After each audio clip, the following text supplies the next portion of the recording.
You need a lot of assets so that they can work in the background. This is what I've been thinking about today. Maybe we can all just have a topic in the comments. But this is what is going to help you, because if you have a lot of assets, when you're just living your life, that's when they start to rise.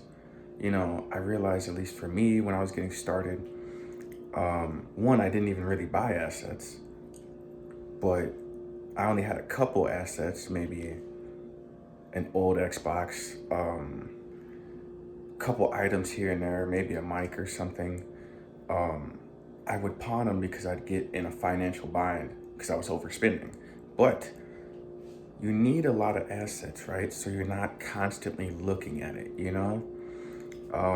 For me, I found if I had some money in the stock market or I had any asset, if I just had that, I would look at it constantly and I'd be so hyper focused on it.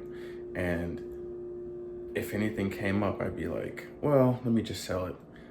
So I realized you kind of need a lot of assets, a lot of different assets, because then you start to forget about some of the assets and you just go on with your life. You kind of need to create this system where you keep buying assets, because one, you'll forget about the assets you bought previously, and then you'll come back up and be like, oh crap, dang, it's here. But if you just buy, let's just say, for instance, a Charizard or something, and that's all you have, that's the only thing you're going to be looking at the price wise. You're going to be like, dude, nothing's happening. This sucks, man. Like, I'm going to get rid of this, or you know what I'm saying? So you kind of need a lot of different assets, so that you can forget about them. Um, I know for me that definitely helped. Just different NFTs, some art I have. Um, my original Xbox, because that is an asset. I wouldn't say um, game systems are a little difficult, because you're using them, so they are going down in value. But I love old game systems, and I don't think those are going down in price anytime soon. I wouldn't consider a PS5 really an asset, but I mean, it could be, depending on how you use it. If you kept it in a box or something and you were holding on to it for years plus, I think eventually it'd come around, but I wouldn't really consider that an asset. You want to buy something that's kind of rare right now. That's what I do, and I just keep doing that. And none of these things have to be super expensive. Different comics, different things like that can really help. Just because also, if you buy, let's say, 50 comics for $30, right? So there may be some Spider-Mans or some stuff. Once you go about your life, you're not going to really be looking at it. You might enjoy it in the beginning, right? But then it's going to go into a closet somewhere safe. And then you're not going to really think about it, because it's just $30.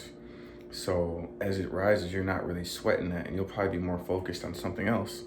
But it's this type of buying and holding is the process, because you kind of forget about it and you let it work in the background for you, while you're just living your life. And then you look up and then it's gone up in price for some reason, but you have to look into it.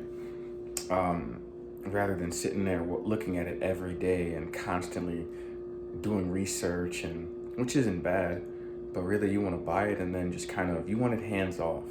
You don't want to be obsessed. I notice a lot of really wealthy people, they're not checking their phones. They have their things they do, but they're not sitting there obsessed with the number. It's like, that's not really how it goes. You're supposed to kind of buy and then move on.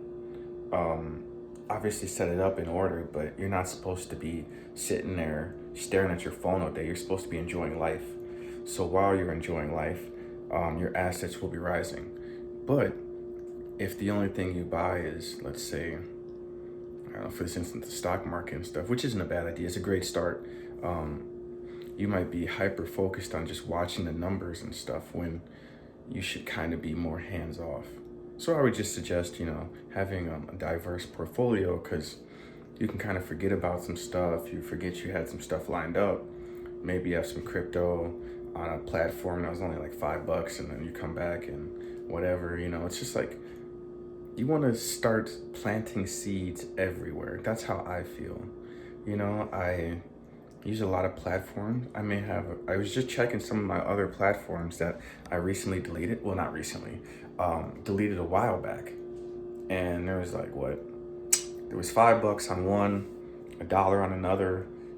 Not that that's why I was just looking today, but I'm just saying I have stuff kind of just planted everywhere, you know? Not saying that I'm going to sell anything, but you want to be planting as many seeds as possible, because one of them will work out. But in my opinion, I feel like the more seeds you plant, the more chances you have of something working out tremendously. So if you're feeling like, oh, you know, stuff isn't going up and stuff, maybe take a focus at a different angle. Like, I know for me also, it gives you another outlet. You know, for a while I was just buying Bitcoin and different cryptos and stuff, and that was cool. But I found myself staring at the phone all day and just really becoming obsessed with crypto, which isn't necessarily a bad thing. But I was just bored. I think that's what it was. And it was kind of really not making it interesting. So I decided to branch out and just look at other investments and different things. And I'm not saying you have to buy those investments. You know, my channel's name is Everyday Bitcoin, so it's the best performing asset. But I'm saying all this is supposed to be fun. You're supposed to be able to, you know, buy your Bitcoin and then go about your day, you know, and you don't want to really be checking everything all the time.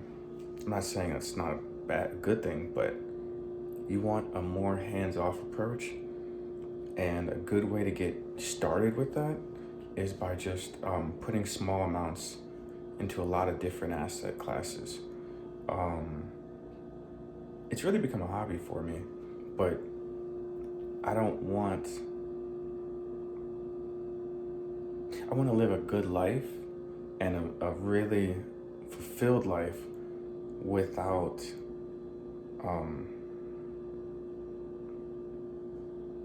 looking at numbers all day and looking up stuff. It's like, it's just supposed to be more hands off. So that's what I would say. Just buy a lot of different assets, you know, try it out, and really have your money working in the background for you. That's the best option.